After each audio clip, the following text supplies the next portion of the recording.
everyone. Welcome. So I want to welcome Daniel Polikoff, and Ashton will be presenting him. Thank you guys for coming out tonight. So Daniel Joseph Polikoff has a Ph.D. of comparative literature from Cornell.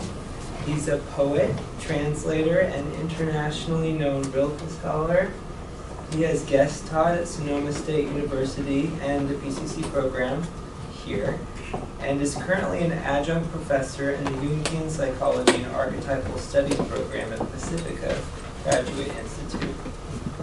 In addition to his book on Rilke and archetypal psychology, In the Image of Orpheus, Rilke, The Soul History, he has published 2 books of poetry, a translation of Rilke's sonnets to Orpheus, and a creative nonfiction work chronicling his linked relationships with Rilke and anti-death penalty work through Rilke. He lives with his family north of San Francisco, and today he'll be presenting about Anthony Damiani's work, Astronoeisis, which presents a philosophical foundation, like a metaphysical foundation for astrology, rooted in ancient wisdom principles in the West. That's right. Great. Thank you. So is this doing anything? No. No. Okay, so I can kind of put it out of the way. Great. Well, I'm very pleased to be here tonight. This evening has been long in the coming. I've wanted to try and introduce Anthony's work for some years now, and I've never quite managed to do so because it's a vast endeavor. So we'll see how it goes tonight. Before introducing the very complex and fascinating and deep work, I want to give you some idea of who Anthony was as a person. Anthony, and I studied with Anthony was his student for a very short time before his death in 1984, so I have a personal connection with him. Anthony Damiani was an Italian-American born in 1922. He grew up in Brooklyn. He was not a star student in school. In fact, he was learning differenced, and the story is that when he was with those other slow kids, he snuck off to read Plato.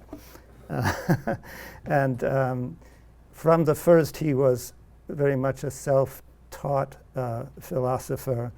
He never graduated college. He married his childhood sweetheart and had 6 sons, and worked as a longshoreman, and also in an isolated part of the New York subway system so that he could read philosophy and religion at night when no one was really coming through to bother him. So a unique and really truly American personality. He moved to the Finger Lakes area in the 60s, where he opened, after a near-death experience with a heart attack. He felt that he could no longer keep his studies to himself, but wanted to share them. And he opened a bookstore in Ithaca called the American Brahmin Bookstore. And students from Ithaca, some from Cornell, started hanging around the bookstore and realized that there was a philosopher in their midst, and he was teaching philosophy and meditation. And these students ultimately joined forces to open a Center for Philosophical Research outside of Ithaca in Valois, which was called Wisdom's Goldenrod Center for Philosophical Research, which they built in the early 70s. And I think it was the early 70s. And this was it's quite a remarkable place. It's still there. Anthony's library was tremendous, and there were classes there on meditation, astrology, and world religion and philosophy. I came in contact with wisdom's goldenrod while I was a graduate student in comparative literature at Cornell, and just at the tail end of Anthony's life before his death in 1984. And to give you a bit of a living picture of him, I want to read a little bit of his son, Paul Damiani's tribute to Anthony upon his death, and it's called An American Philosopher. His love for wisdom and meaning in all its historical diversity may only be compared to his love of humanity and its higher potentials. It was an occasion to find a thinker or philosopher with whom he wasn't acquainted, for philosophy to him meant comparative philosophy, involving dialogue, debate, discussion, and exchange of ideas. If he demonstrated a preference, it was for the spirit of Greek philosophy, where the spirit and principles of democracy itself were born some 2,500 years ago.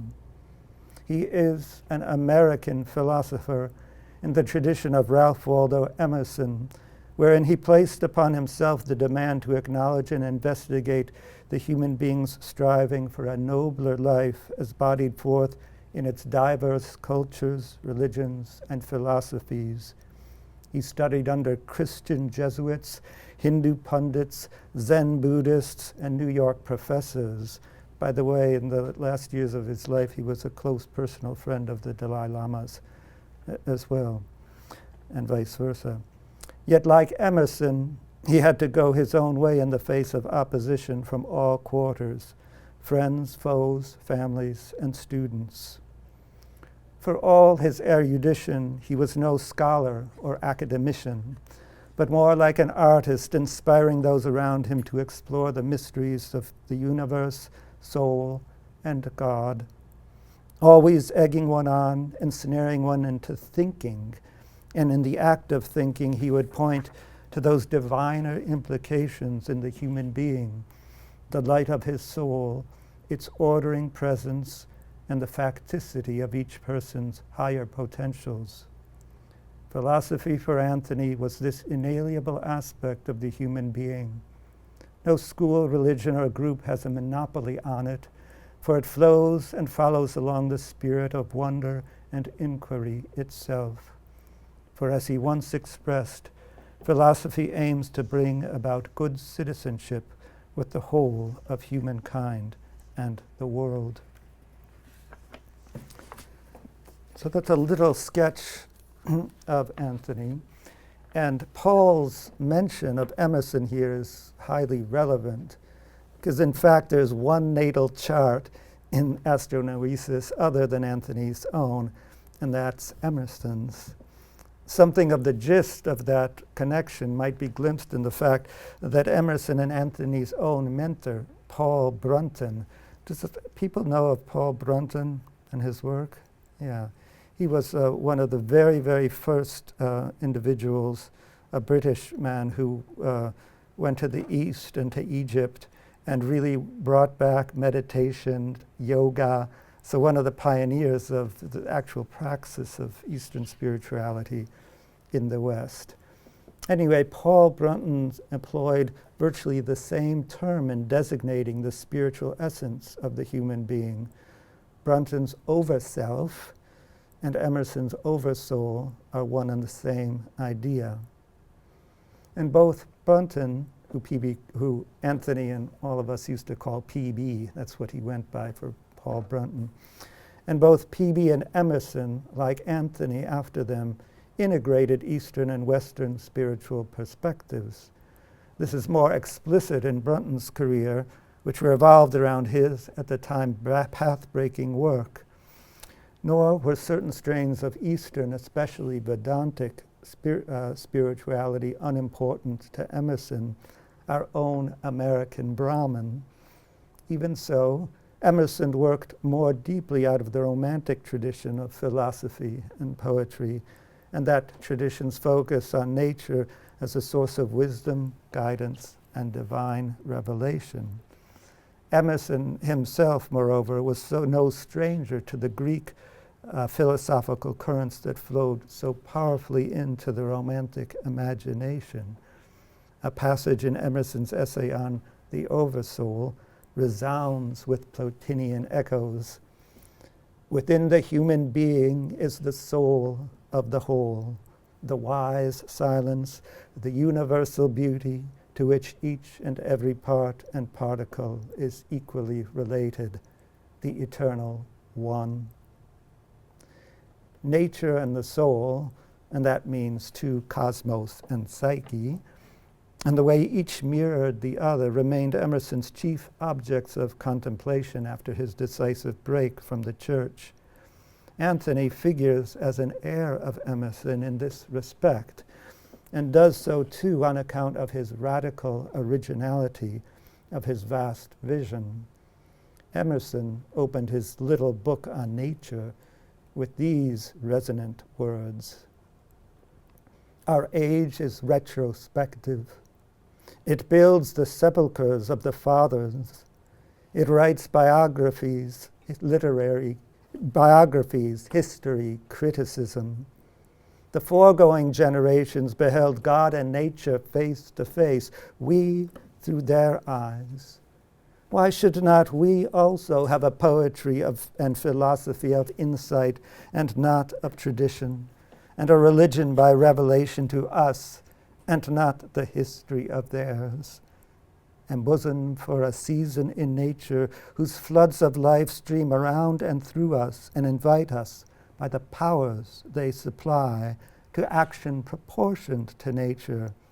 Why should we grope among the dry bones of the past, or put the living generation into masquerade out of its faded wardrobe? The sun shines today also. Let us demand our own works and laws and worship." Emerson himself, in his very first lecture cycle, issued a clarion call for a doctrine of the soul that would fulfill that high mission. But while Emerson, working out of the spirit of prophecy, offered brilliant, rough sketches of some of the contours of such a teaching, he never had the metaphysical acumen to provide a coherent, comprehensive teaching. Anthony did, and his work goes a long way towards fulfilling Emerson's vision of a philosophy of insight and religion of revelation. And as befits any vision coordinating the cosmos and the chambers of the soul, astrology proved central to that vision. And so, Astronoeisis, philosophy's empirical context, astrology's transcendental or transcendentalist ground. So what I'm going to try and do here in some way, shape, or form is to introduce you to the substance of Anthony's Astronoeisis. And how to do so in a couple of hours is a very daunting challenge. I think it was 2 or 3 years ago that I proposed to Becca to write a 30-page piece on archae on the topic. And the article got off to a pretty good start, I think, but when I reached page 100 and still was just laying the groundwork, I knew I was in trouble. So I gave it up and wrote on Wordsworth instead. As I said, that was several years ago, and I'm not entirely sure that I'm more ready to introduce Anthony's vast work even now. And we'll all have to put on our cosmic seatbelts as we do so. But here, for better or worse, I am, and here you are, and I'll do my best to provide what I can in this brief time of a window into Anthony's breathtaking view of the cosmos and of the soul. And I'm going to try and do so in a fashion that makes sure this rocket ship to Mars doesn't leave Psyche behind. So let me begin again by sharing a bit of that unfinished archive article. After all, I put a lot of work in it. It begins with 2 quotations. The first from Plotinus, and the second from Anthony. Plotinus. admiring the world of sense as we look out upon its vastness and beauty and the order of its eternal march, thinking of the gods within it, seen and hidden, and the celestial spirits and all the life of animal and plant, let us mount to its archetype, to the yet more authentic sphere. There we are to contemplate all things as members of the intellectual, eternal in their own right, vested with a self-springing consciousness and life, and presiding over all these, the unsoiled intelligence and unapproachable wisdom. Anthony. The astrological mandala provides us with multiple levels of symbolism that will help to make explicit many meanings that are hidden in the Neoplatonic tradition as a whole, and more specifically in the Aeneids of Plotinus. The astrological diagram will allow us to juxtapose philosophy and astrology in such a way as to reveal that the sensible universe, with its array of with its starry host, is the primordial living scripture that embodies the wisdom of primal principles, principles that are as far beyond it as the heavens are beyond the earth, and that the basis of astrology is an acquaintance with the wisdom knowledge that sustains the cosmos. And I'm going to read the first page or so of my article.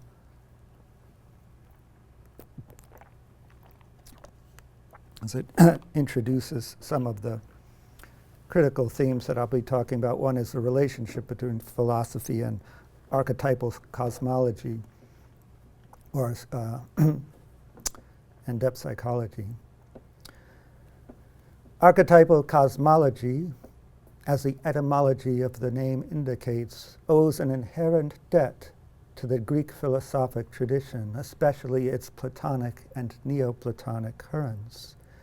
Yet while recognizing the pressing need to articulate the metaphysical ground of its hermeneutic endeavors, archetypal cosmology has so far done so only partially, and moreover, after fashions of thought that do not transparently mirror either the technical vocabulary or systematic development of Platonic or Neoplatonic philosophy.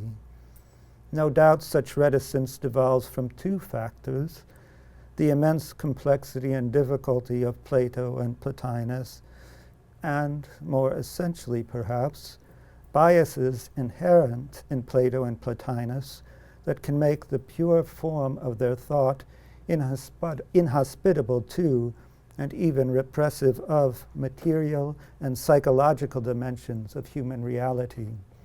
For the lower registers of the soul can hardly be regarded as inferior by practitioners so deeply influenced by the likes of C.G. Jung and James Hillman, for whom it would almost be fair to say that image is all, a proposition utterly irreconcilable with the Platonic worldview, and indeed brazenly standing it on its metaphysical head. As the twin citations heading this article indicate, however, not all thinkers interested in astrological reflection of the human soul's cosmic connections have shied away from the purer strains of Platonic or Neoplatonic philosophy. Indeed, the late Anthony Damiani dedicated much of his remarkable intellectual life to exploring how the framework of Plotinian philosophy may be interpreted and developed so as to provide a comprehensive understanding of the philosophic foundations of astrology. This implies not only or primarily metaphysical cosmological elaboration of how and why astrology works, but more essentially, how the symbolism of the astrological mandala, when articulated and interpreted in conjunction with the wisdom knowledge inherent in Neoplatonic philosophy, may be understood to embody a profound spiritual teaching, to delineate a comprehensive doctrine of soul that outlines a path of self-realization, actualization of that knowledge of who and what one is, human being, that has always been the aim of true philosophy. So that's an introduction, and I'm going to beg your patience to read a bit of the next section as well. And I know it's difficult to hear material read in any case, and perhaps especially so when the material is as metaphysically dense as the next section that I'm going to read. But I'm going to do so because what this section does is introduce the foundation of Plotinus and all of Anthony's work, which that is the principles of the One, the Nous, the soul, and nature. And I did not trust myself standing on my feet to give a succinct, concise description of these foundational principles. In fact, Astronoeisis has 4 chapters, one dedicated to each of those principles, the One, Nous, soul, and nature. So while you're struggling to listen to this material, and I hope I do a good job in presenting these principles, you can take comfort in the fact that you're getting a head start on Astronoeisis itself, as you really can't get very far unless one confronts these basic ideas informing all of Plotinus's thought. So here we go, and this will take maybe 20 minutes. And then we'll go from there and try and relate it to depth psychology and a more embodied level of being, and then try and tie them together. To get a feeling for the Neoplatonic and this is from Astronoeisis, a quotation. To get a feeling for the Neoplatonic understanding of ideas, it's important to enter sympathetically into a worldview which in many ways inverts contemporary materialistic views. Neoplatonism views the world, or the cosmos, including individuals, space, time, and matter, as a living idea, a thought within a universal intelligence. Intelligence, in this view, is not a secretion or byproduct of matter. Cosmos and experience are within mind, and for that reason are meaningful. For Plotinus, ideas are real and powerful, infinitely beyond mere concepts. And I should make a note that Astronoeisis was put out in 2000, which was 16 years after Anthony's death. And much of the book actually was compiled, not by any means all of it, but a good bit of the writing in it is by editors, his students, because he died before the work was complete. He was always much more comfortable as the oral teacher than the writer. And I just like the opportunity, take the opportunity to thank the students of Wisdom's Goldenrod for the monumental work of actually bringing this book out and making Anthony's work available in this very beautiful way. And here we go with Plotinus. Rather like its supreme principle, the One, Plotinus's philosophy is at once infinitely complex and profoundly simple. All follows in harmonious order upon that first, the nature and structure of the all elaborated according to a self-consistent logic ruled by a few fundamental tenets. That logically is decidedly not one that subordinates mind to matter, the power of intellection to the behavior of material things. In Plotinus, as in Plato, the intelligible world precedes and transcends the world of sense, even as the latter mirrors the former. The manner and form of that imaging remains central to the inquiry here, which, in accordance with Neoplatonic premises, must nonetheless take the invisible realm of mind itself as its point of departure. Platonian philosophy identifies three primal principles or hypostases, self-subsistent realities ontologically prior to the system of nature and its associated world of sense.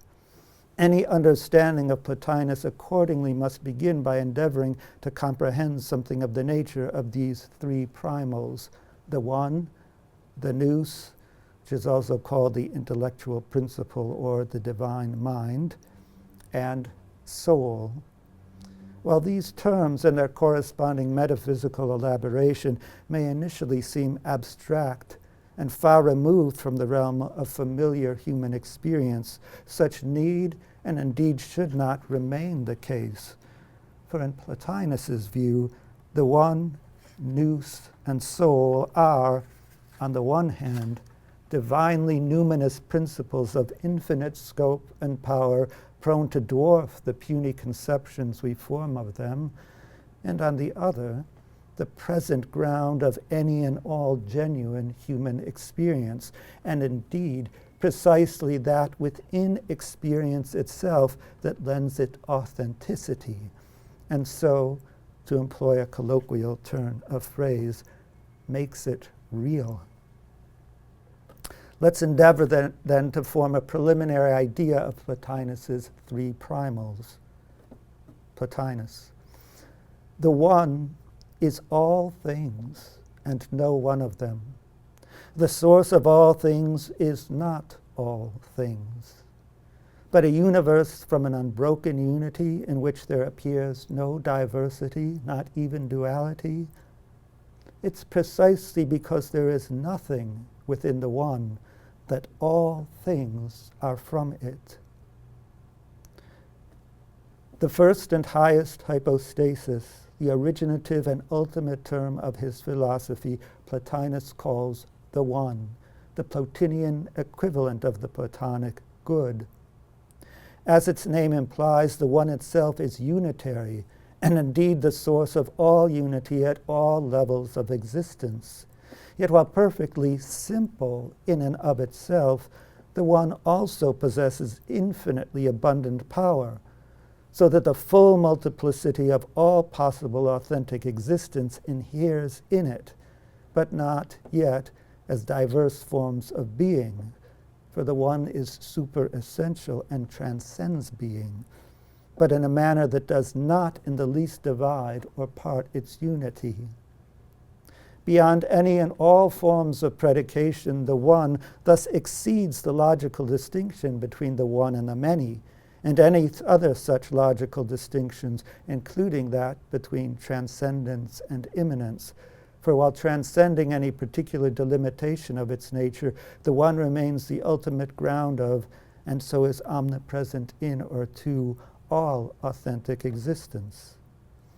Neither can the putative opposition between fullness and emptiness hold good when speaking of the one, a fact peculiarly illuminated by an interesting sidebar in the life of our chief Plotinus guide.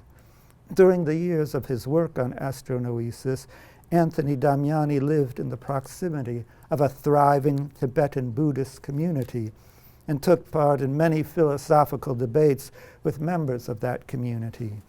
In the course of these debates, Anthony often emphasized that the Plotinian one, while void of any determinate content, and so kin to the primordial nothingness underlying Buddhist philosophy, should be considered an essentially positive rather than negative principle, that although it shares much in common with the principle of emptiness grounding much Eastern philosophy, Plotinus chose to designate it the one rather than the zero for good reasons. That reason may perhaps emerge more clearly in connection with the nature of Plotinus's second hypostasis. You were making progress. Subsequent to and flowing from the first, and here's Plotinus. It's precisely because there is nothing within the one that all things are from it. In order that being may be brought about, the source must be no being, but being's generator. seeking nothing, possessing nothing, lacking nothing. The one is perfect, and in our metaphor has overflowed, and its exuberance has produced the new. This product has turned again to its begetter and been filled and has become its contemplator, and so an intellectual principle. That station towards the one, the fact that something exists in the presence of the one, establishes being. That vision directed upon the one establishes the intellectual principle. Standing toward the one to the end of vision, it is simultaneously intellectual principle and being. And this is the nous, the divine mind. As I just say, we speak here once more of the divine mind, or nous, what McKenna most oftenly translates as intellectual principle. In the Greek, it's just nous, or mind. It is so called because it comes into being by virtue of its act of contemplation of its prior, the one. In that act of contemplative vision, all contained in the one takes on the distinct forms produced by that visioning. The perfectly simplex one gives rise to a divine mind or intelligence that is simultaneously the knower of all possible forms of being, and that being itself the content of its own knowledge act. Yet what kind of being is constituted as the object of pure intellection is of a substance connate to the intellective act. Even in familiar speech, we name the pure content of mind the objective coincident of the activity of thought, idea, as when in the moment our thinking is crowned with momentary success, we say, I have an idea. So the form of being contained within the knowing act of the nous, or intellectual principle, is that of divine idea. The objective content of the divine mind's intellective activity are the Platonic forms, or ideas, the original or archetypal ideas that supply the substantive ground of all authentic being and existence, just as the self-reflexive intellective act of nous stands as the ground of not only all possible knowing, but indeed consciousness itself. So this harkens back to what I said in an earlier paragraph, that this metaphysics is pretty elevated and rarefied. At the same time, the claim is that you are conscious, that you can think, that you are aware because you're participating in the nous. That is the ground and origin of the very possibility of consciousness, which means something like with science, with knowing per se. So we'll get later to where we are in relationship to the nous, but it's important to realize that it's right here, right now, and not just metaphysics. The coincidence of being and idea, or ideal form, exposes the fundamental discrepancy between Neoplatonic and Buddhistic philosophy referred to earlier. For if the famous Heart Sutra instructs us that form itself is emptiness, emptiness itself is form, the Neoplatonist, while agreeing that, as we'll discuss later, all phenomenal forms of existence are predicated upon a base of non-being called matter, nonetheless holds that the archetypal form of all authentic existence embodies noetic substance, derivative of the divine ideas, and so is ultimately sourced in the authentic being of the divine mind. In Plato and Plotinus, forms not emptiness, but idea, or the imprint thereof, and idea is real being. This truth is, in fact, the ultimate ground of the fundamental value accorded archetypes, or the archetypal, in modern forms of depth psychology, even if its anti-metaphysical practitioners may not recognize it as such.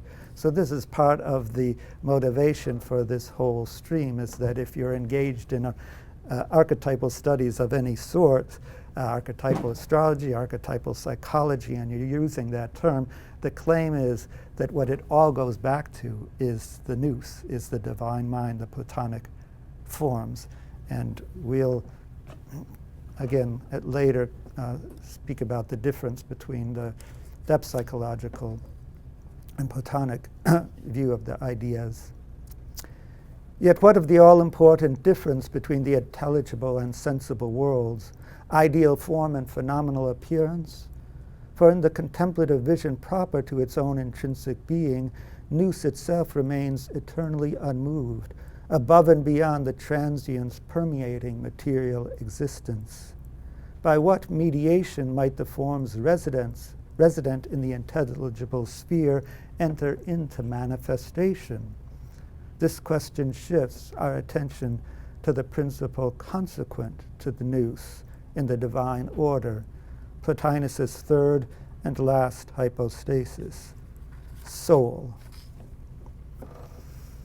The passage previously cited in an explication of intellectual principle continues on to delineate the origin of soul.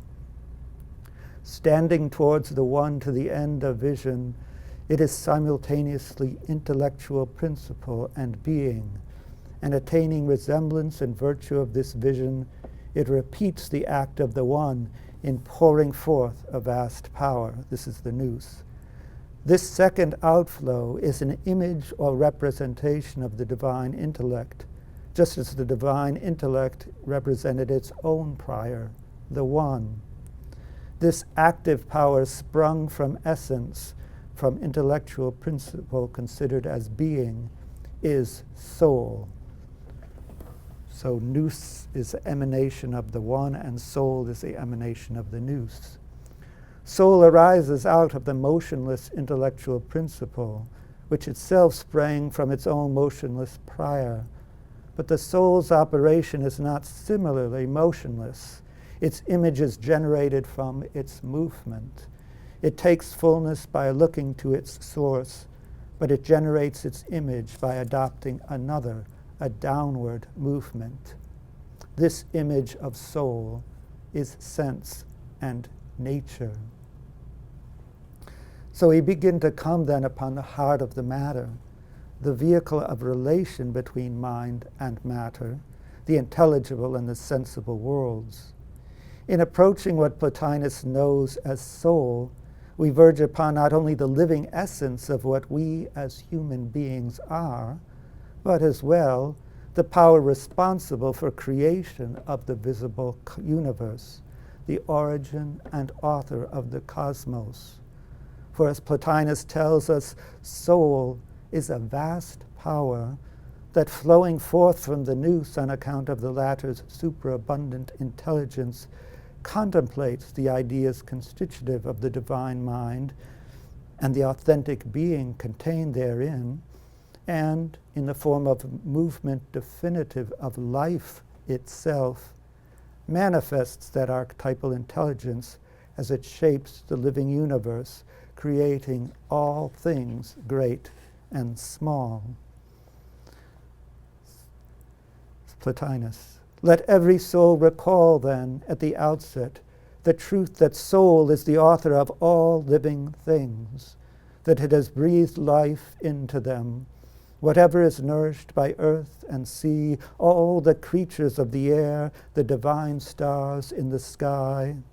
It is the maker of the sun, itself formed and ordered this vast heaven and conducts all that rhythmic motion. And it is a principle distinct from all these, to which it gives law and movement and life, and it must of necessity be more honorable than they, for they gather or dissolve as soul brings them life or abandons them. But soul, since it never can abandon itself, is of eternal being. What does that sound like? Sounds like God, the creator God, right? And in the Plotinian framework, the creative principle that generates the universe is the universal soul. But of course, in Plotinus, That's not the highest principle. You have the nous and the one prior to it. But how and why does soul create the universe? Again, the answer may be found in the form of principles inherent in Plotinus' metaphysical logic. Like its prior, nous, the essence of soul, may be understood as a mode of contemplative vision, at once self-reflexive and generative. But because the soul's contemplative act is less perfect than that of its prior, the self-reflexive and the generative moments of the soul's act don't coincide in the same way they do in the intellectual principle. Soul can't so expertly contain itself within a single station of being. Rather, in its constant endeavor to comprehend all contained within nous, soul, somewhat like an inspired artist, must generate an image reflective of the content of its interior contemplation. That image, that immortal masterwork, is nature and the world of sense, the entire universe. To elaborate, instead of remaining eternally immobile within a single station, soul unfolds its knowledge by recurrent acts of self-succession, producing sequent images of itself that comprise new and different grades of its own soul nature. Although even in the act of differentiation, soul remains continuously unitary, inviolably itself, even while undergoing division. And again, while all this seems very metaphysical, it also, when we talk about psychology, is very immediately applicable to understanding, for example, the relationship between the ego or the self or over-self or over-soul. The highest grade of soul thus remains forever stationed in the intellectual, in eternal contemplation of divine ideas. Yet the next and next grade of soul, the gorgeous train of its contemplative elaboration of those ideas, assumes manifest form as the created universe and all diverse grades and kinds of being contained therein. The author and life of that whole, in all its diverse parts, remains soul, Plotinus. The soul's nature and power will be brought out more clearly if we consider next how it envelops the heavenly system and guides all to its purposes. For it has bestowed itself upon all that huge expanse, so that every interval, small and great alike, all has been ensouled. The material body is made up of parts, each holding its own place, but the soul's in no such condition. Each separate life lives by the soul entire, omnipresent in the likeness of the engendering Father, entire in unity and entire in diffused variety. By the power of the soul, the manifold and diverse heavenly system is a unit, all the planets. Through soul, this universe is a God, and the sun is a God because it is unsouled. So too the stars, and whatsoever we ourselves may be, it is all in virtue of soul, for dead is viler than dung. So we're almost getting there. Thus, the entire fabric of the universe figures as the shining vestment of soul. The multidimensional structure of the cosmos arises as the objective correlative of the soul's enduring contemplation. In its perpetually creative act, soul itself remains one insofar as all of its phases are continuous with its original nature. It is also, however, many, manifesting diverse levels and kinds of being. The starry host that crowns the universe, our sun and the heavenly system, the earth, the moon, all terrestrial life, even our very human selves. Since the soul fabricates the cosmos on the basis of its contemplation of the ideas in divine mind, the various grades of being constitutive of the cosmic order represent both distinct levels of those archetypal ideas, and coincidentally distinct modes of knowing in the soul, its diverse Gnostic functions or faculties. As indicated earlier, distinguishing between and comprehending the essential nature of these levels may prove central to the goal of elaborating the metaphysical ground of astrology, for it's precisely such an understanding that unfolds the all-important relationship between the intelligible and sensible worlds, archetypal ideas and powers on the one hand, and the facts of human experience on the other.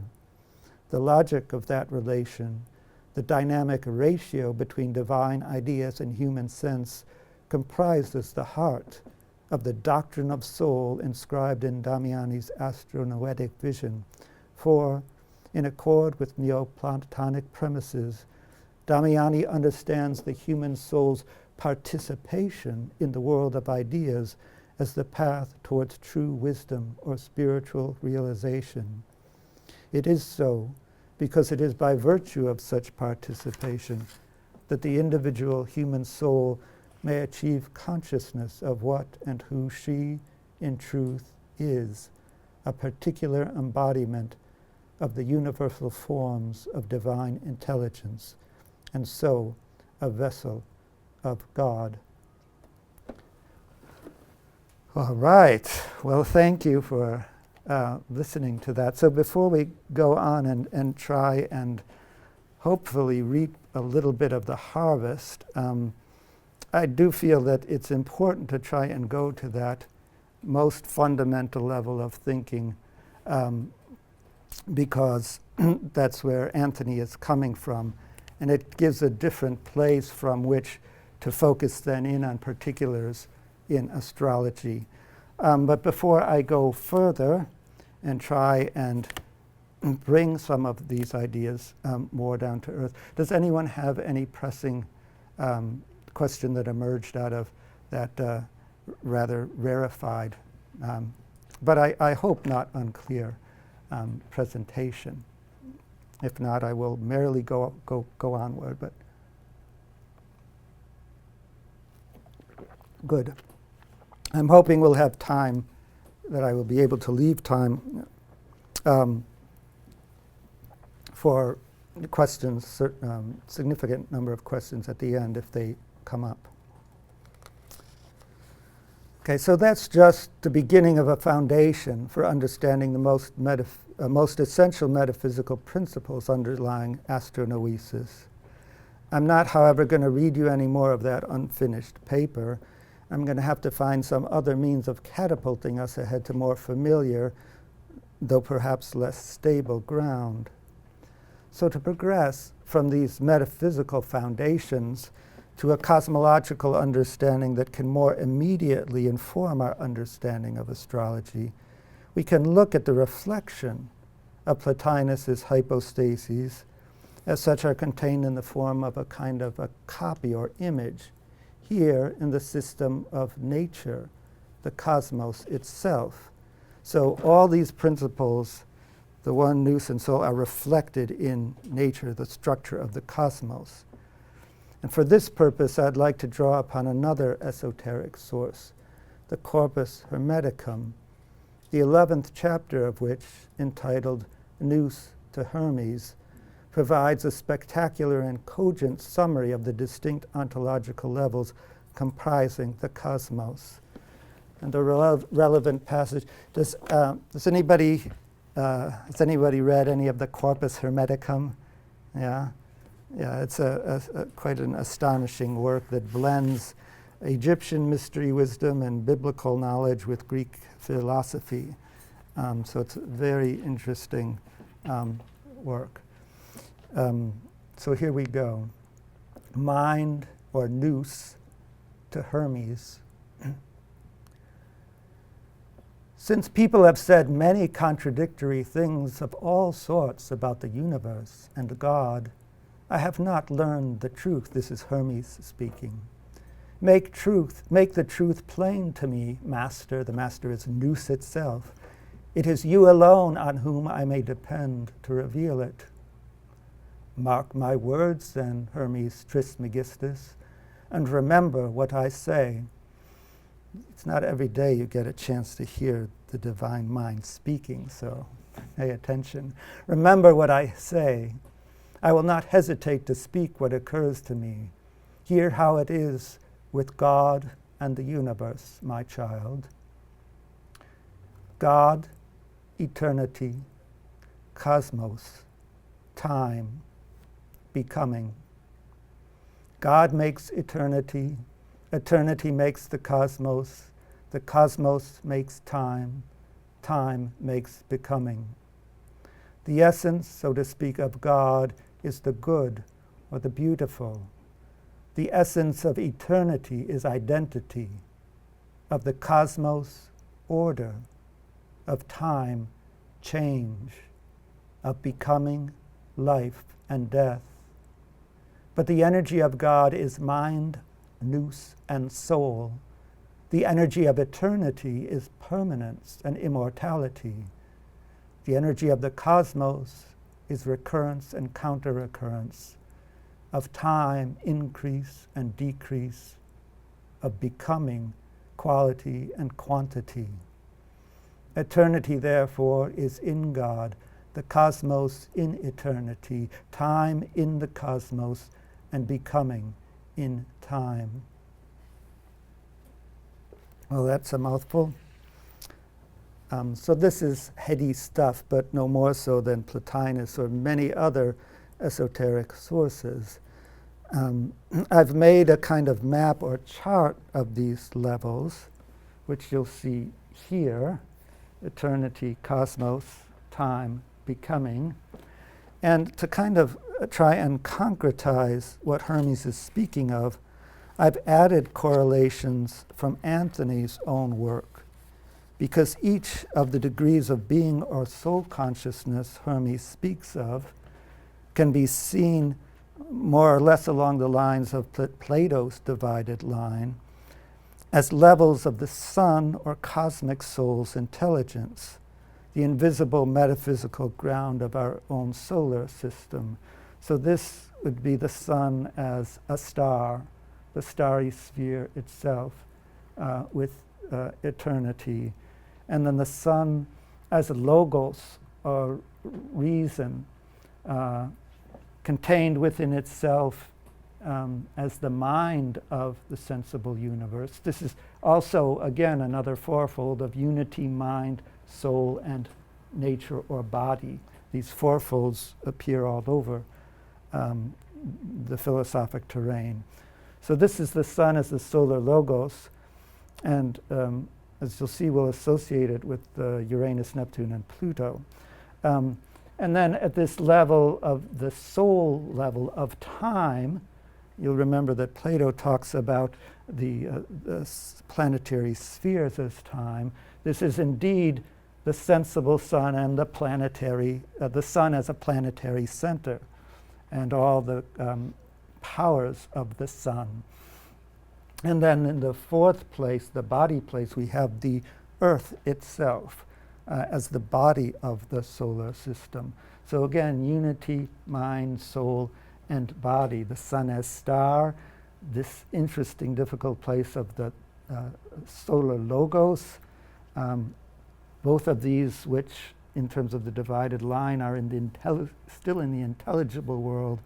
And then the sensible sun, with all its planetary powers as the generative soul principle, and then earth existence, the embodied universe, the becoming in, we don't get in space and time in the sense, in space and time until we get into the realm of becoming, which is birth and death. And you can also think on another scale cosmologically as Uranus, Neptune, and Pluto ruling these great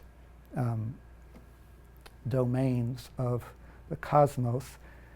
And they are kind of spread out in distinct levels here. But actually, you know, they overlap, and as Plotinus indicated, it's actually all one thing. there's distinction here, but there's no division. They're all phases of soul consciousness. And that's the key. There's actually no spatial separation, although there is distinction of level, which is native to the nature of soul. So to bring these still more down to earth, we can recognize that it befits, again, the fourth principle is always a copy or a nomen. Are people familiar with the concept of a nomen? It's like it's a copy that contains everything that preceded it. So just as nature kind of contains soul, nous, and one in itself, here the earth itself contains in image form a reflection of all the prior grades of soul consciousness. And this is, of course, the same earth which with our own soul is united.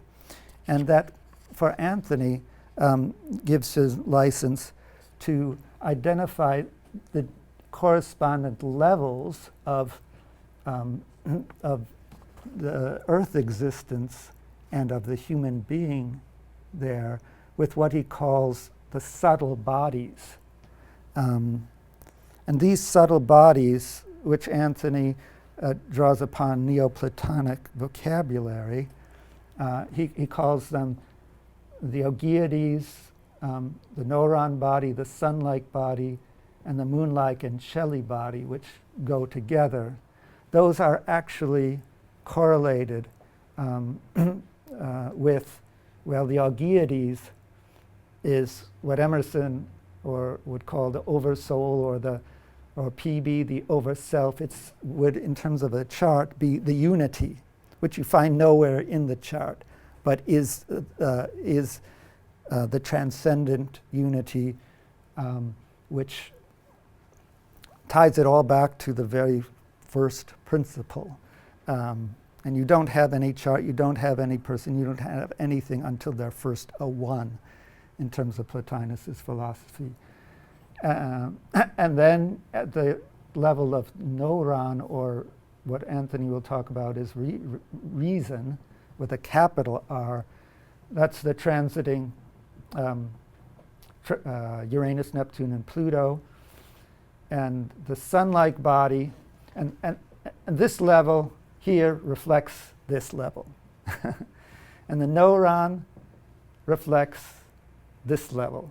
It's contained in this level. And the sun-like body reflects the planetary spheres. The sensible sun is planetary center. And then, of course, we only get down to actual embodied individual with the natal chart and the earth. And so, the secret of Plotinus's philosophy of soul is that there's all these nests. Everything is always hierarchicalized, but it's all nested holographically. So you have to make all these distinctions to understand the universe, but then you also have to be able to think in a way that you realize you're not talking about the material universe. So all these things are all in the same place at the same time, and there's really no hierarchy, even though it looks like there is. If we go back for a moment to think about, the essence of soul, which is nested in the intellectual principle, the lowest and the highest are not separated at all. So we're starting to get somewhere. At least can smell a natal chart here. And the question is, where are we in this picture? Well, that depends on how one understands who and what we as human beings or human souls truly are. But we can give kind of two answers to that question. And I've just alluded to the first one. The first answer is that the full extent of our soul, we're this whole thing. Emerson has a passage where he talks about how human being is the universal man or human. Anthropos is cosmos. So at some level our being, we are the star, the logos, all the planetary spheres, as well as an embodied being. From an empirical standpoint, of course, we don't always experience ourselves that way. So from an empirical sense, where are we? We're all the way down here, okay? We're right there.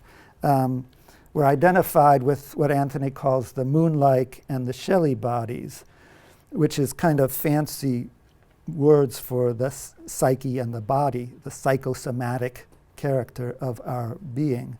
That's our embodied self, our own, the empirical human person that experiences itself, not as a piece of the cosmos as a whole, but as a delimited human subject facing what is perceived as other than itself, an objective world. So Anthony writes of this level of being, the imaginal realm of the Earth's dragonic belt, and I'll explain that in a minute, constitutes the moon-like and Shelley bodies, the lowest vehicle of the soul's experience. And then there's this moment where Anthony, so to speak, tries to put Carl Jung in his place. He continues, the functioning of this psychosomatic organism may be referred to as imitative being. Here, and only here, may we speak of Jung's archetypes as the precondition for an individual psychological experience, and say that philosophy is but a mouthing of these archetypes. So from Anthony's perspective, the psychological archetypes are down with the moon and Shelley bodies. And this shouldn't be taken as a dismissal of Jung. In fact, this lowest sheath is as important as any other, and indeed the repository and vessel of all soul. But it is still clearly a moment when Anthony's defending the value of philosophy against the anti-metaphysical strains of a psychology that doesn't believe it's possible for the human mind to access transcendental registers of being and so know any intelligible truth or know anything other than the images generated by its own psychosomatic activity, which is kind of Jung's neo-Kantian stance. Jung is not a metaphysician, and he's not a Platonist. Some of the things he said about Hegel, for instance, were quite remarkable. How scathing and dismissive he could be of the very idea of someone trying to arrive at an objective truth. But the value of metaphysical cosmology is that it does give the soul an immensely magnified and expanded vision of its own innermost nature and its true spiritual estate. More than that, Anthony's contention is that the soul can't even really begin to know its given sensible world without reference to the invisible powers and intelligence, the grades of soul and of mind that actually engender that world. And here's a quotation from Anthony. A simplified picture, and that's Anthony's way of talking about a chart like this. This is a simplified picture of the vast cosmological presuppositions must be delineated in order for us to be able to understand our sensible experience. It's approximately in this way, and he was talking about these different sheaths and what they represent, this whole chart. It's approximately in this way that the ancients conceived what conditions were necessary for the arisal of knowledge. The entire panorama of the sensible world, which was fabricated by the gods, was a necessary prerequisite, the stage upon which the actors made their entrances and exits. So the whole point of philosophy is that if you begin with your empirical self, your embodied soul, Well, if you embark upon a quest for the ultimate foundation of your identity, yourself or your I am, your embodied self will ultimately, in stages, reveal itself to be nothing other than an image, in a positive sense, of a much larger consciousness, a reflection of the entire soul, an oversoul that is in reality coextensive with the cosmos. And it's in large part in contemplating that cosmos, nature in the role of the expositor of the divine mind, which is an Emersonian phrase, that we can come to know that larger awareness in which we always, albeit usually unconsciously, participate. So that's in Emerson's little book on nature, he talks about, well, how do we know the full extent of our being?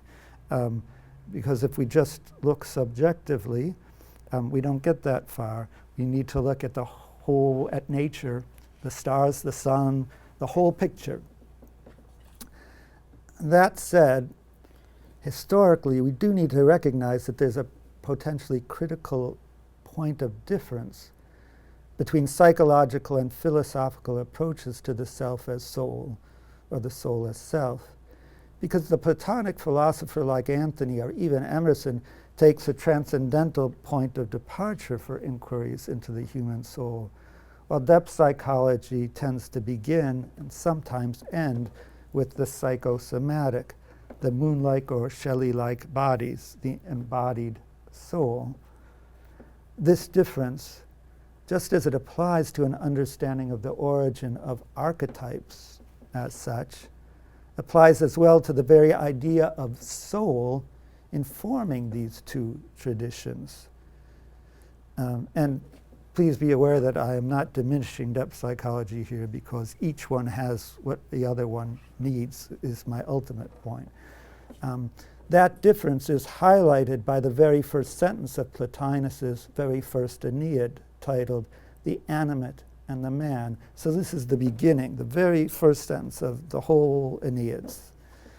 And it begins, "Pleasure and distress, fear and courage, desire and aversion, where have these affections and experiences their seat?" Well, to us, that's pretty obvious. To us, it's evident that what Plotinus is talking about is our name for the embodied soul. It's psyche. It's the psyche that's the seat of pleasure, distress, desire, etc. Well and good. But we need to recognize that that's not the case for Plotinus. For him, soul proper, the essence of soul, abides in all that remains transcendent, above and beyond this order of human experience. And of course, Plotinus is not unique in this. This is Plato. This is the strand of all otherworldly religion and philosophy. And here's Plotinus. "How could the soul lend itself to any admixture? An essential is not mixed, or to the intrusion of anything alien. If it did, it would be seeking the destruction of its own nature. Pain must be equally far from it, and grief, how or for what could it grieve? Whatever possesses existence possesses it unalloyed and is supremely free, dwelling unchangeable within its own peculiar nature. What such an existence is, it is unchangeably." So it's not involved, the soul isn't involved in the realm of becoming for Plotinus, soul proper. And he's associating it with the higher reaches of being. But Anthony's endeavor must be to inquire ultimately into the relationship between that exalted level of soul consciousness, the fount of the oversoul, and our own embodied consciousness, our mortal psyche. And to progress further here, and to find out what's kind of at stake at these different constructions of soul and the relation to one another, we need to understand something of the metaphysical essence of matter that is the basis of the soul's embodiment. This also has everything to do with why there's a gap in consciousness between our empirical or embodied consciousness and the spiritual ground of our being. Why we find ourselves on earth often pretty oblivious of the divine ground of our own soul consciousness. What we're talking about here is, mythologically speaking, the fall, the exile of the human soul from Eden, or God consciousness, and its entrance into the world of becoming, which is marked by toil, suffering, and death. Now, what is called matter is the predicate of the soul's incarnation and the forgetfulness that characterizes its existence in this world. And it's crucial to recognize that for Plotinus, matter is exactly not substance, but the opposite.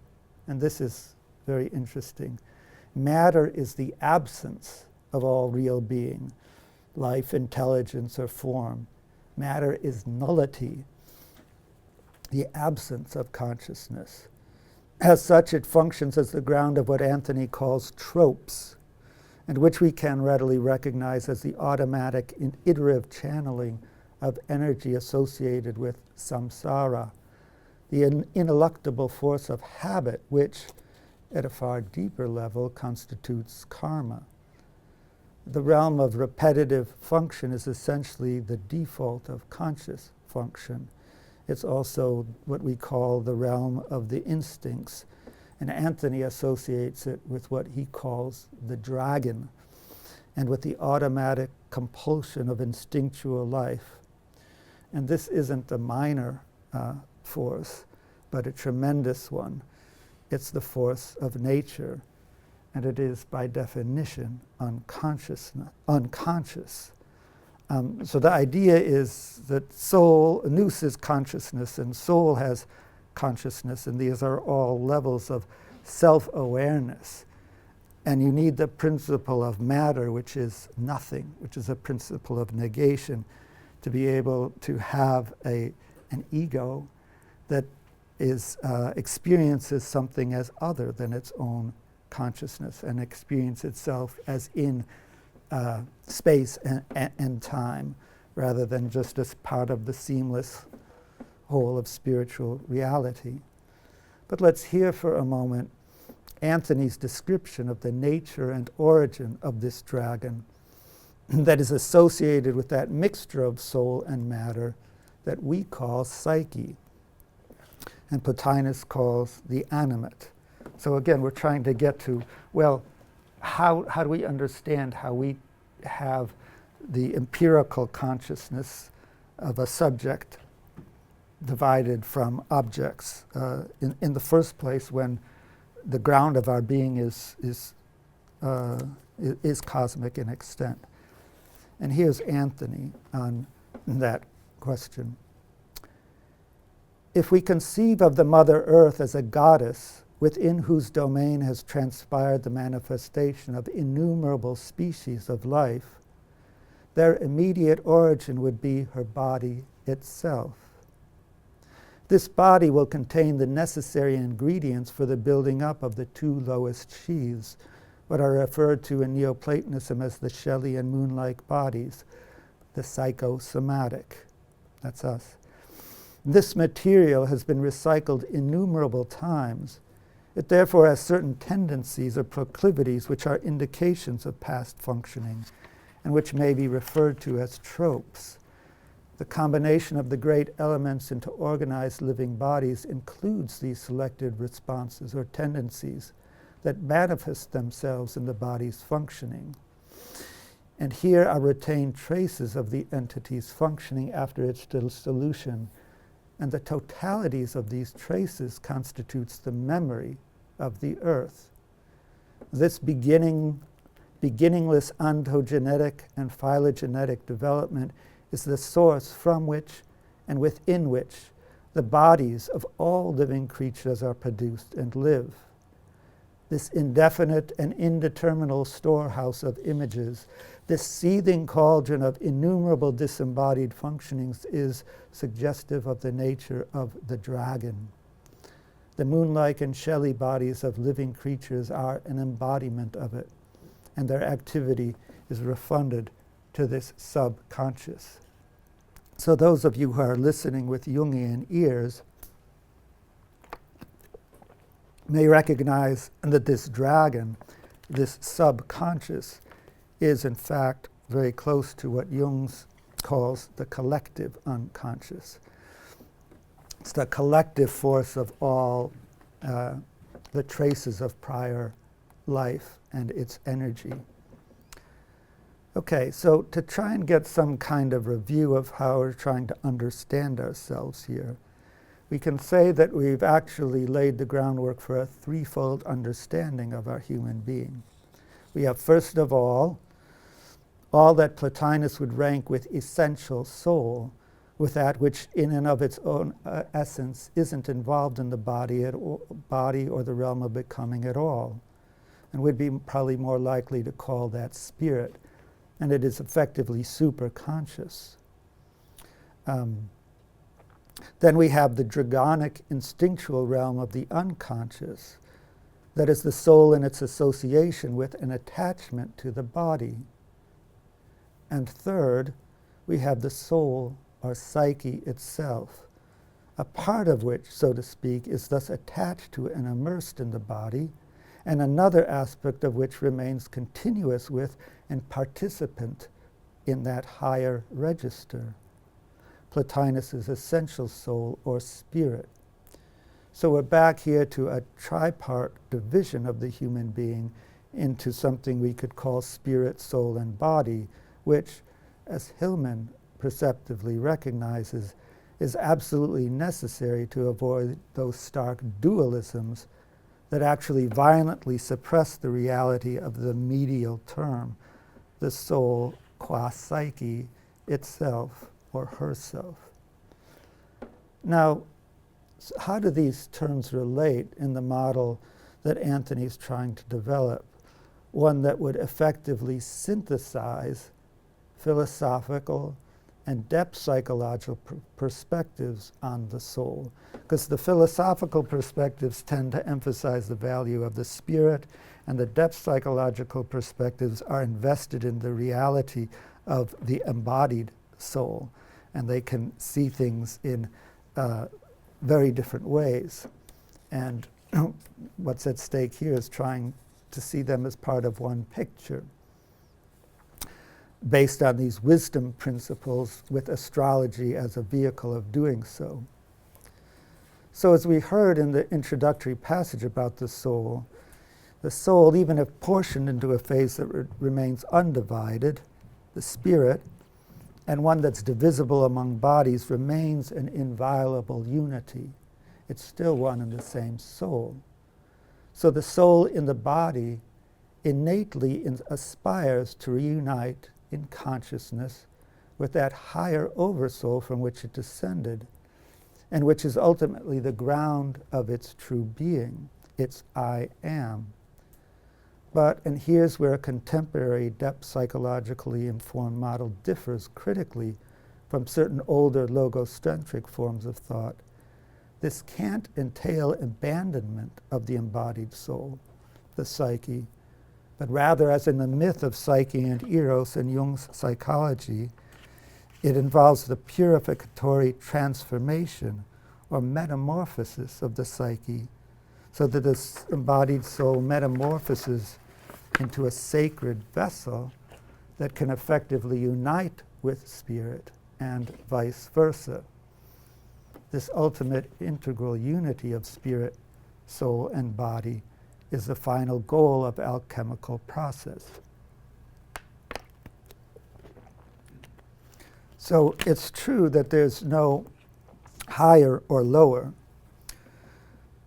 but there is the crucial dynamic by which the psyche, which is bound to certain unconscious and compulsive patterns of thought and behavior by virtue of its incarnation, seeks to liberate itself from the compulsive character of these tropical or instinctual energies, so that the body, the habit body, becomes an instrument rather than an antagonist of spiritual consciousness. And that's the path of soul-making or individuation. Now, this in itself is pretty traditional and very consistent with Jung's alchemical model of the individuation process. But what Astronoeisis contributes is a cosmological background for that process, and very critically, a specification of the different modes or levels of Gnostic and creative function that the soul needs to participate in if it's to assimilate the wisdom of the cosmos and transform so it can know who and what it truly is, so that psyche and logos become more and more closely wed, and psyche becomes more and more the embodiment or conscious manifestation of the spirit. In practical sense, that means growing into who you are and realizing the destiny given to you in your peculiar genius. Now, I'm going to try and get to what Anthony has to offer in terms of seeing astrology differently. And of course, it took me longer than I hoped to get here. But the perspective is that you have the embodied soul, the psyche, which is identified with the body, and to understand the fullness of itself, it has to avail itself of consciousness, first of all, from a more heliocentric position, which would be represented by the world transits that come through what he calls the sun-like body. And Anthony makes a point that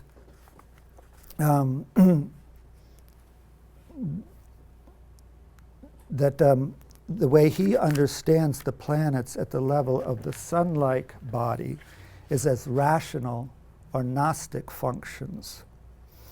Net rational or Gnostic or creative functions, which are different and complementary to the psychosomatic functions that operate at the level of the moon-like and Shelley body, or the embodied soul. And this is, I'm going to share a passage from Anthony where he speaks about that difference, and then try and illustrate it with respect to at least one given planet.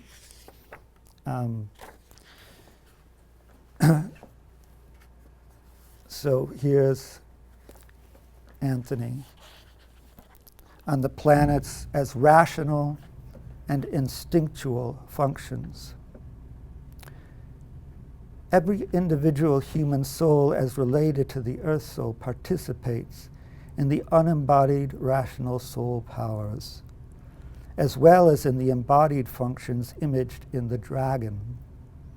The rational powers correspond to the soul's virtues or perfections, while their presence in the embodied ego takes the form of archetypal determinators corresponding to Jung's archetypal functions and instinctual or unconscious functions.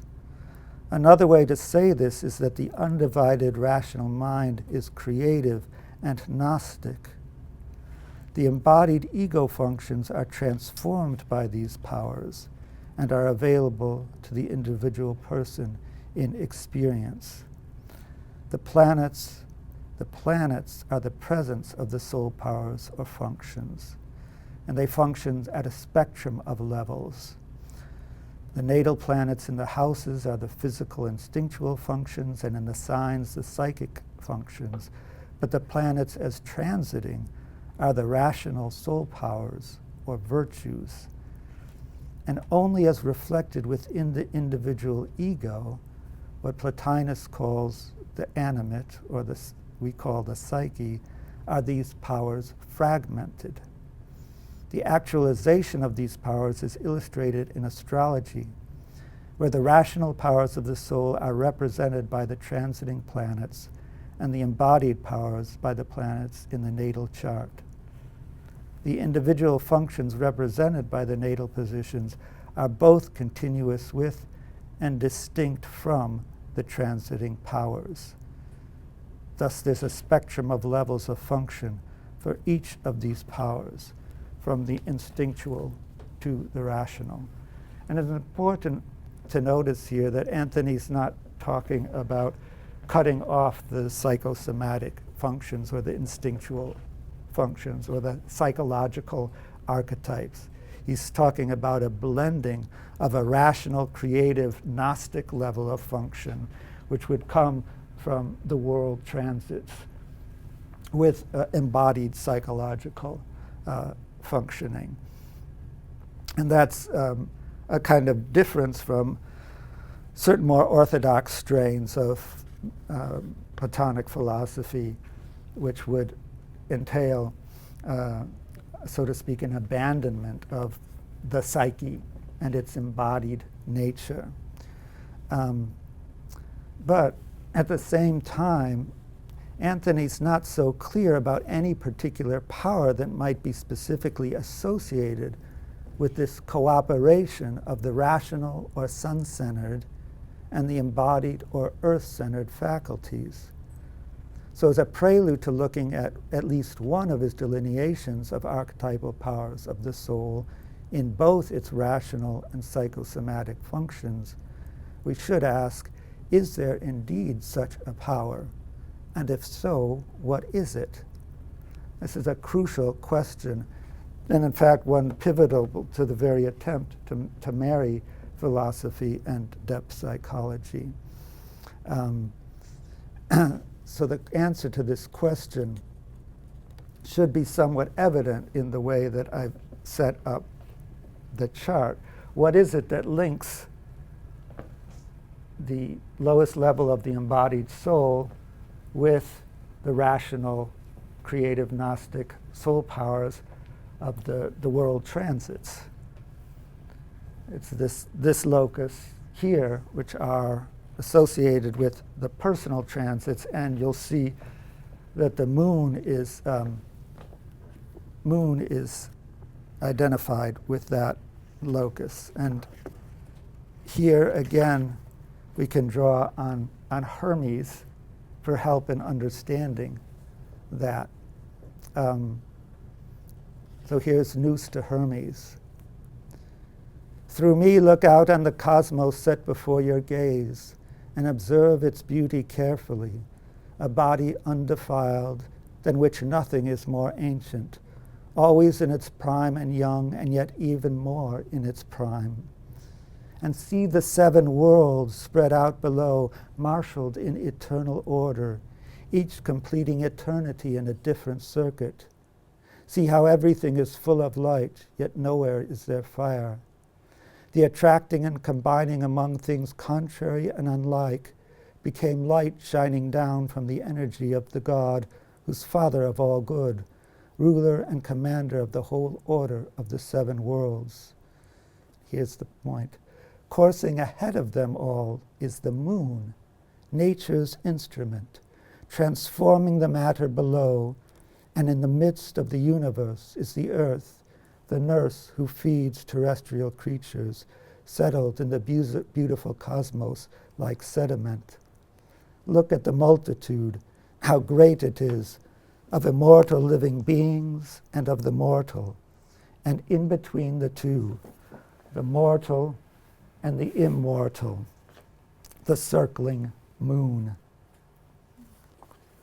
So again, this isn't the moon in the natal chart per se, although it's related to that, but it's the moon as anima mundi, the world soul, where we could talk about the sun as the world mind, bringing in the intelligence of the cosmos as a whole, but the archetypal intelligence of the sun being mediated related to our embodied psychology, our psychosomatic nature through the cosmic moon. And both of these levels working in combination, I think of as what Coleridge talks about as the primary and the secondary imagination.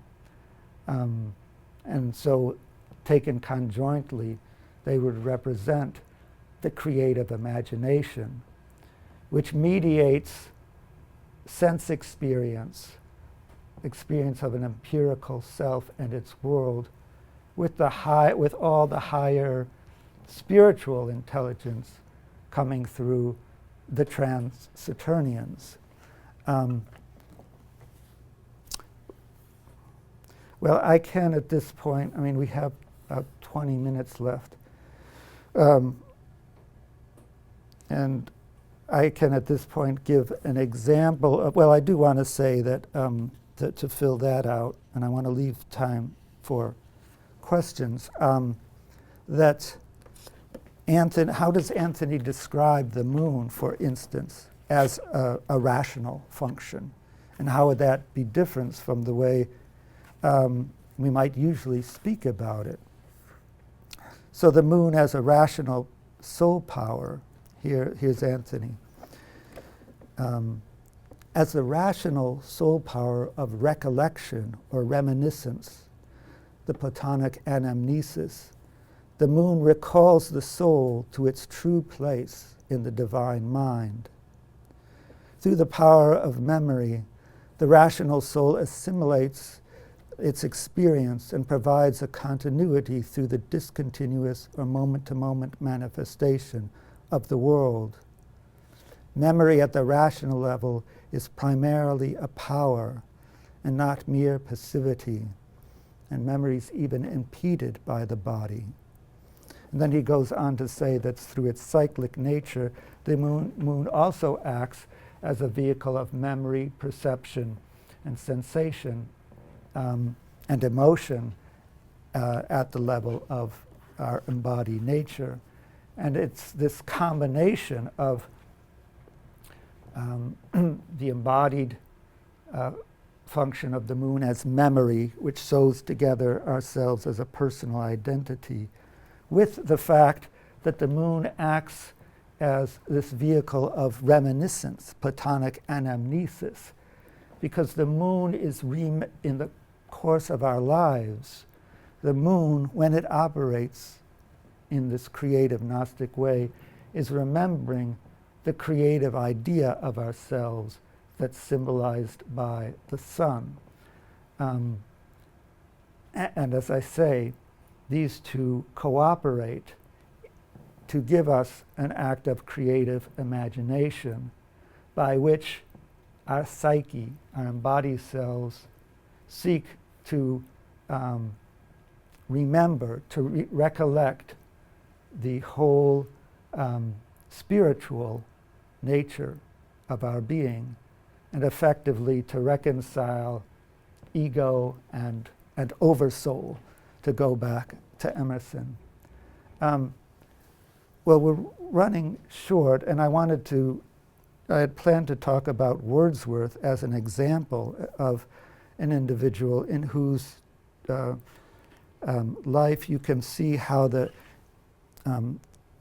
psychological dimensions of the moon in his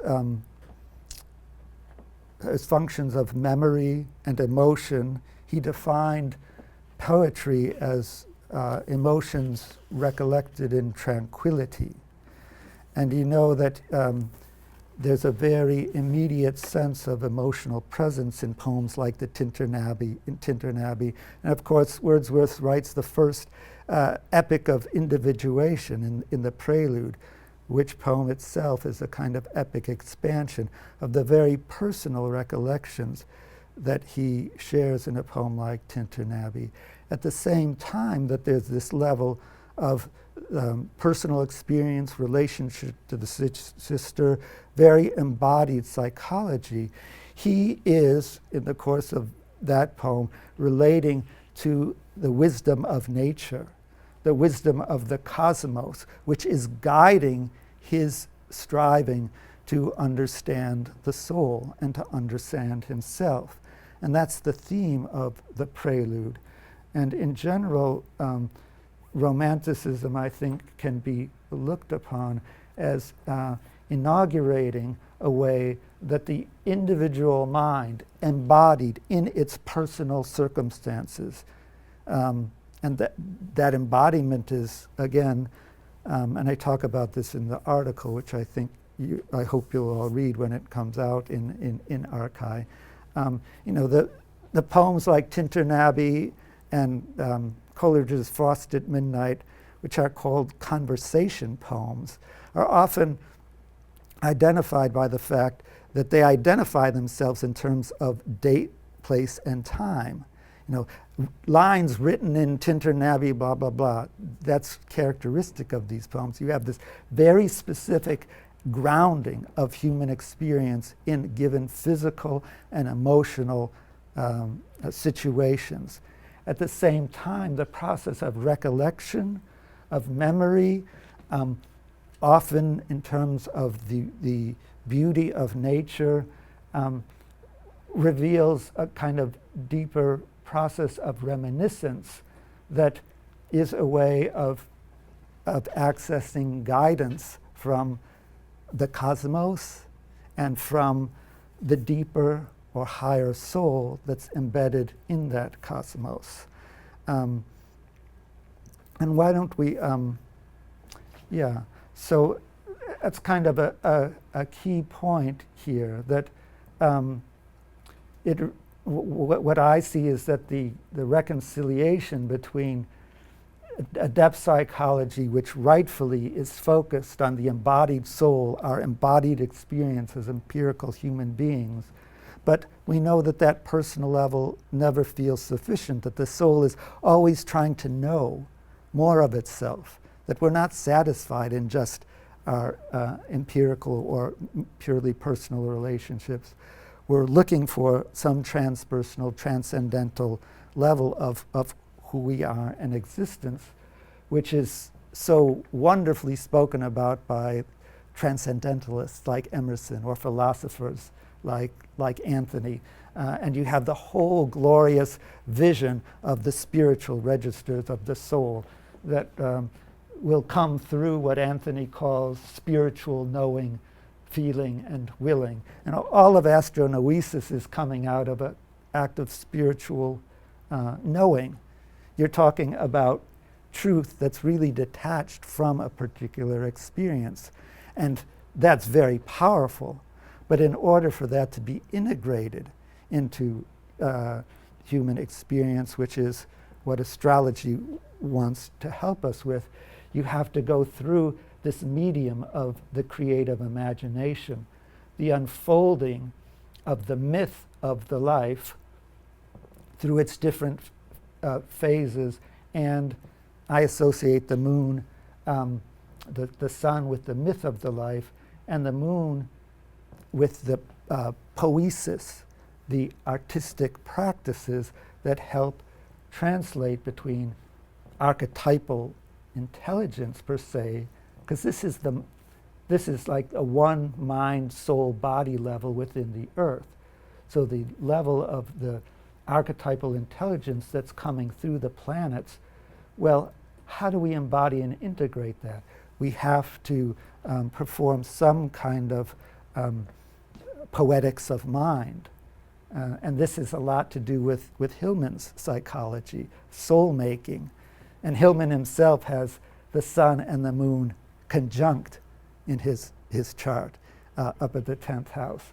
And so, again, and one limitation potentially of Jungian psychology is if you lack the cosmic framework, it can remain too subjective, right? And this is Hillman's critique of Jung. Hillman tries to bring us to the objective image, to the truth of the imagination, to the truth of the gods that can't merely be that are related to the human psyche, but also transcendent and bring in a transpersonal level of intelligence. And so Anthony's Astronoeisis, and I wish I had more time to, and I feel that I was unfortunately hoped it would not be the case, but I have, could get into much more juicy practical detail about how this kind of a cosmological framework helps you actually interpret,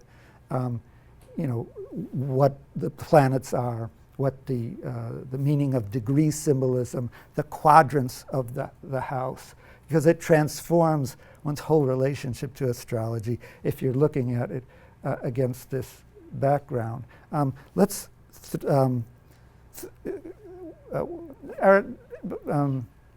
one other thing that I will say is one example is that if you look at,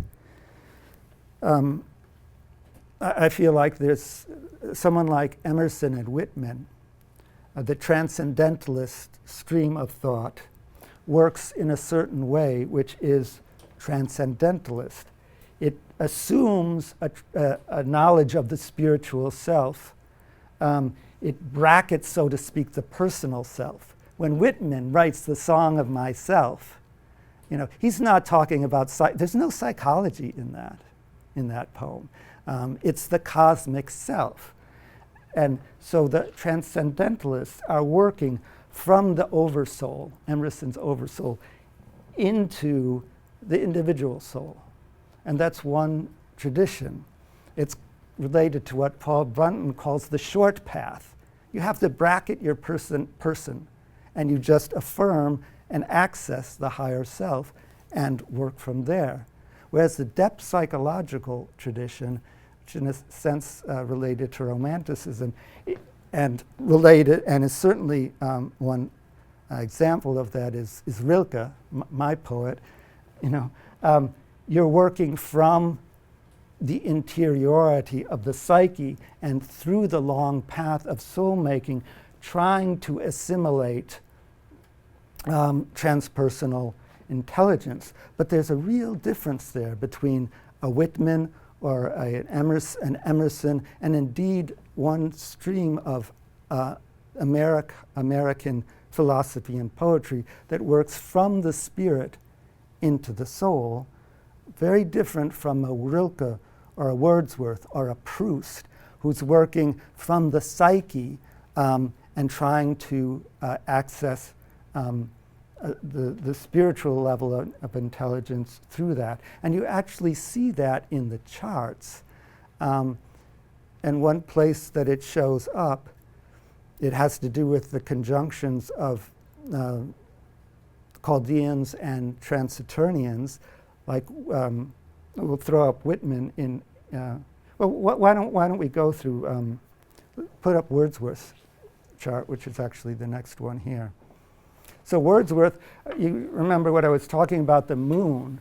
You see the fact that there's not only this psychological function, but the creative, rational function of the moon is also available to Wordsworth, indicated by the fact that it's conjunct Neptune at the very top of the chart, the midheaven, which of course means he's able to objectify that. Not only that, the Neptune, Pluto, and Uranus are in a grand trine, so you have the moon, which is obviously in a focal point of the chart, just in terms of the design, taking in all that transpersonal intelligence and functioning in a way that is at one and the same time psychological, but also genuinely creative, in terms of imaginative, creative literature, and really inaugurating a new phase in intellectual history. Wordsworth is, in some way, the poet of nature. And let's see, can we get, yeah, okay, so this is a chart of, which is speaking about what I was just saying. We're familiar with this from the prior chart. So I'm talking about the spiritual level of intelligence coming through the Uranus, Neptune, and Pluto. Psychological and sense is with the natal chart, but you have this mediation of the mythic and the poetic, the sun and the moon, which together are really the archetypal. And whether you're working from here and trying to bring that in, which is more the depth psychological way, or you're affirming and assuming this, like Emerson. You won't find much psychology in Emerson either. He's spiritual, and then the ego kind of reflects that spirituality. You know, Rilke is an entirely different matter. And there's the mediation of that. You want to throw up the next chart? Okay. Yeah. So there's Emerson. And one place you see the inscription of this difference I'm talking about is that the transcendentalist tradition usually is an Eastern chart. You have an emphasis on the ascendant and the midheaven and planets in this sector. You see it very strongly with Emerson with a Jupiter on the ascendant and Mercury on the midheaven, and then in a square. So there's a real emphasis on the ascendant and the midheaven. And that's because the quadrants of the chart also reflect that fourfold that I was talking about the one, mind, soul, and body, so that the spiritual and sensible are figured in this portion of the chart, whereas the mythic and the poetic and the more properly psychological are usually here. And most of you probably have some knowledge of Jung's chart and Freud's chart, both of whom have Uranus Sun right on the descendant. And Jung has the moon, Pluto, Neptune right down at the nadir. And if you look at Rilke's chart, you know, it's sun smack on the nadir. And everything in here with a sun, Mars, moon conjunction in the sixth house. So you have the depth.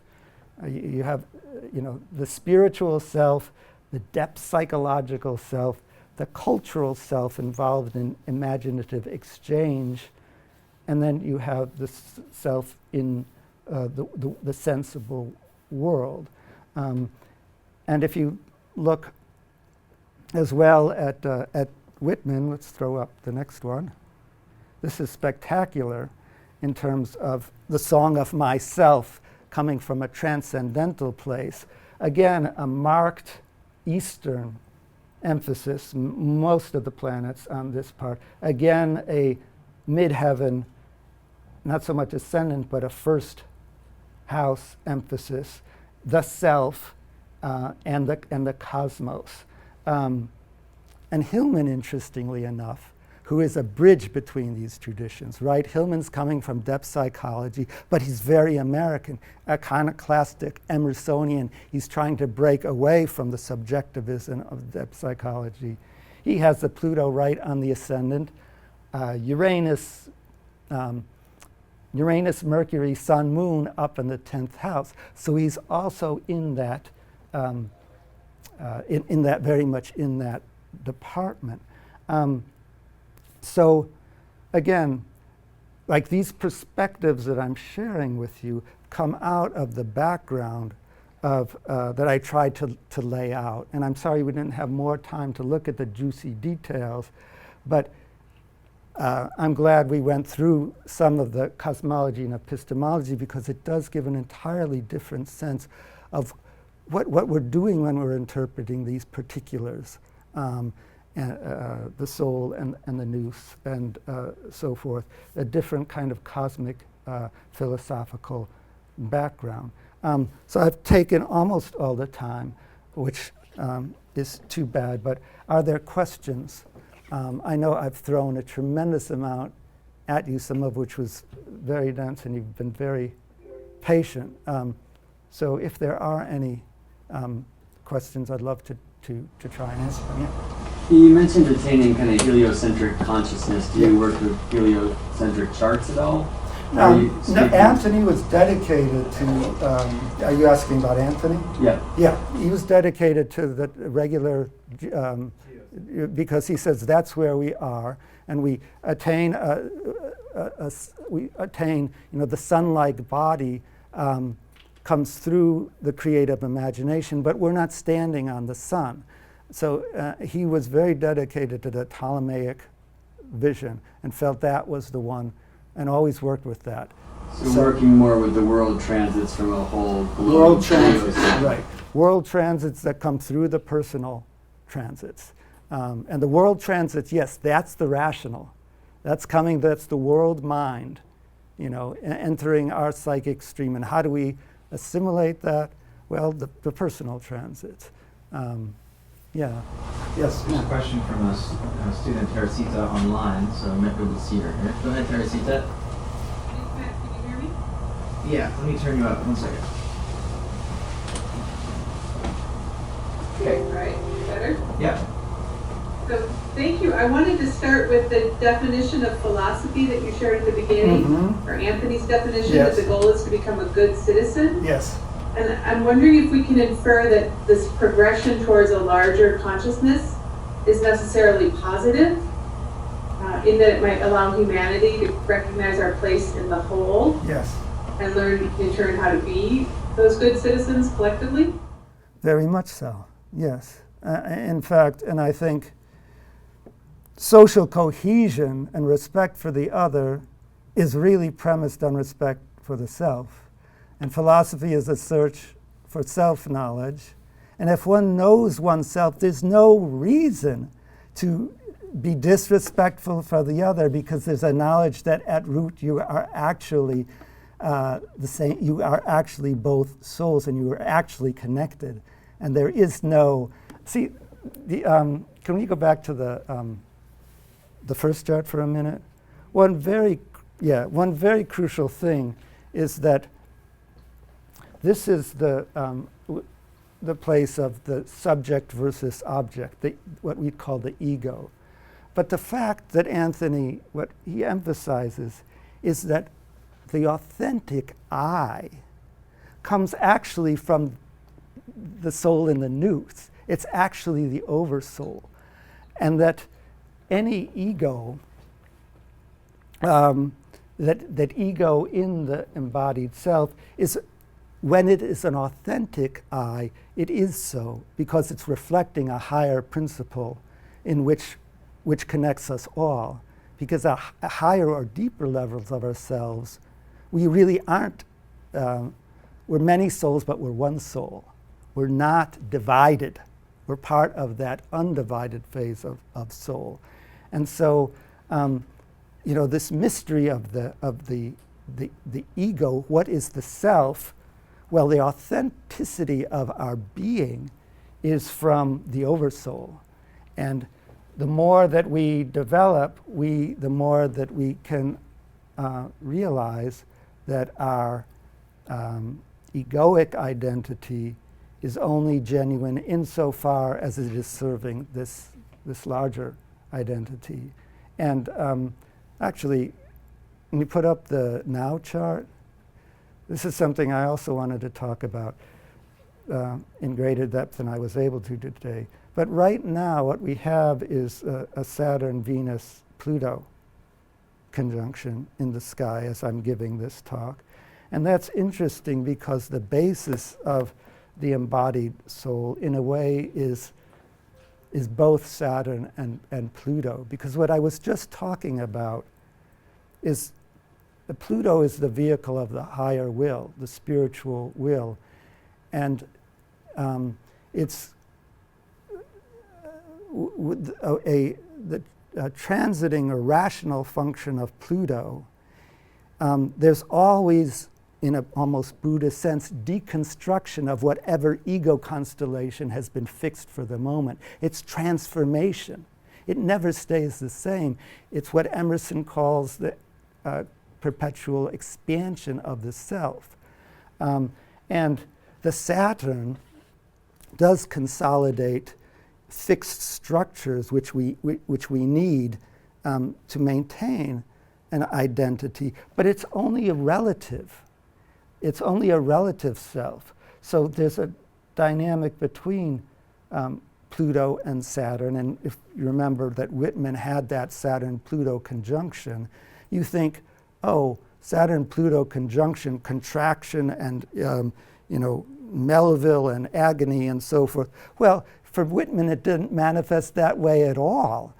It's Pluto being the higher will. It allowed him to surrender the little ego and live out of the self with an S in a way that worked for him. If you didn't have a Pluto-Saturn conjunction in Pisces in the 12th house, which is a real surrendering of that ego, it might not work so well for you. But there's this dynamic of the,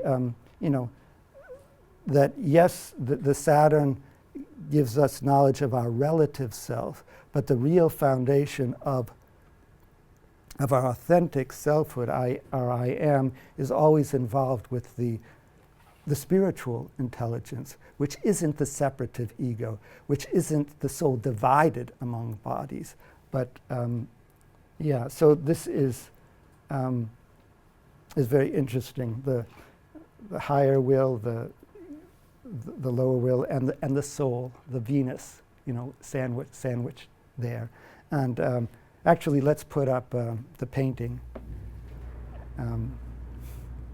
So this is an image of Pluto, Saturn, Venus. And if you want to stay, I can tell you why. But I'd like to answer if there's any more. Anybody know this painting? Or yeah, yes, it's a Botticelli's idealized portrait of a lady, and I will say a bit about it, but I would like to see if there are any other questions before I maybe close with this. Yes? In fact, that painting was just in San Francisco. Yes, well, that's where that's part of what So for Plotinus in astrology, he seems to have there's something about matter being non-existent or kind of a nothing. And I wonder to what degree the planets are considered as matter, or like how do we find them if they're not material? Like, does Astronoeisis consider planets to be like only psychic markers? Or? No, they're gods. They're spiritual intelligences. Yeah, they're not. In Plotinus is actually two orders of matter. And the first matters which allows the universe to come into being at all. It's like the Tzimtzum in Kabbalism. There's got to be a space in which a universe can manifest. That's like a primary cosmic matter. But then at this level, matter is nullity. It's negation. It's the absence of the good. And it's that which means that we are living in fallen consciousnesses to the extent that we're experiencing the world as other than, and other people as other than ourselves. Now, and that's a problem. At the same time, it's the condition of evolution, because we only evolve in the freedom of our will to choose between good and evil, whether we're serving Saint Michael and the spiritual intelligence that we are, or if we're serving the dragon, which is a fragmented state in which all the soul powers, as Anthony said, it's only in the embodied ego that the soul powers are fragmented. At the level of the sun, they're all in harmony. It's a unity. And so that, of course, is also central to the philosophic quest, and the psychological process of soul-making is working through the complexes so that the planetary functions actually coordinate and harmonize and reflect the one, rather than what we see dramatized in our political life, all the forces tearing at each other in fragmentary way, which is, it's a struggle between good and evil. And when you have fragmentation and division, you're in, which is very different from diversity, because true diversity is premised upon true unity. The soul is one and many. And so it's soul knowledge that actually allows diversity and difference without that being fragmenting and divisive. And that's another answer, to the question that soul knowledge is really the premise of social cohesion and of good society, which is what Anthony said. It's wisdom and it's beauty, which is beauty. The traditional definition is the cooperation of many parts in a unified whole, which also has to do with this picture. But any other questions? Yes. It's just as if you use the terms oversoul and spirit to describe the same thing, is that right? Pretty much. Yeah, I mean, we could get into some, but yeah, pretty much I'm using them very similarly here. Yeah. Any other pressing questions? Would you like to hear a little bit about her? Okay. So this is Botticelli's idealized portrait of a woman, or Simonetta Vespucci, who was this person, as nymph. And a way of talking about this, I'm going to read the poem I wrote in response to this painting, and then I can try and tell you why I think it's related to Saturn, Venus, Pluto. So this is idealized portrait of a lady, Simonetta Vespucci, as nymph. I see, master, what drew you to her, why you devoted endless attention to this noble face and figure, the high, clear forehead, aquiline nose and mouth, eyes looking out as if looking in to an unseen world more real than our own. Windows, truly. Who is she? This nymph with pearls of dew strung above cascading wavelets of red hair, her slender neck adorned by antique cameo and bosom lifted lightly by the invisible thought of the heart. Who is she? Image of a new ideal, Renaissance lady of the unicorn? No magic creature places its forefeet gently in her lap. No lamb-like face appears in the mirror she does not hold. Even so, look, upon the crown of her head, no jeweled horn, but a ruby blossoming rose-like in golden calyx, and a snowy spray of egret or heron feather, whiter even than her translucent skin. A braided tassel, much like the lady's, all signifying soul conscious of itself, embodied form wed to spirit, true beauty, human and divine. So do people know the Lady and the Unicorn tapestries? Because much of my work, I've worked a lot with those tapestries, so of course I forgot to warn you there's a reference to them in here. I read them as sequences of the soul's path, child soul, youth soul, liminal soul, etc., taking a cue from an anthroposophist who reads them in that way. And the soul's path is that long path, the depth psychological path. It's not the transcendentalist short path. And the culmination of it, ideally, is self-knowledge, which is the psyche, the embodied self, who is cognizant of its relationship to spirit, to the oversoul, aware at one and the same time that the embodied soul is the embodiment of the higher I am, and at the same time is never a complete version of it. And that's where you get Saturn and Pluto. Saturn having to do, again back to Anthony's rational Gnostic level of soul function, it's real self-knowledge. It's self-consciousness, knowledge of the self as immortal and also having an immortal dimension, but never being able to identify the ego with that higher self. And that's what's symbolized by the accent on the crown chakra, which you see in the lady and the unicorn through this tapestry sequence. She actually grows a horn in the course of those 6 tapestries. She begins with nothing, and then there's a little sprout, and it gets thicker, and by the time you get to the last sequence, you actually have a jeweled horn.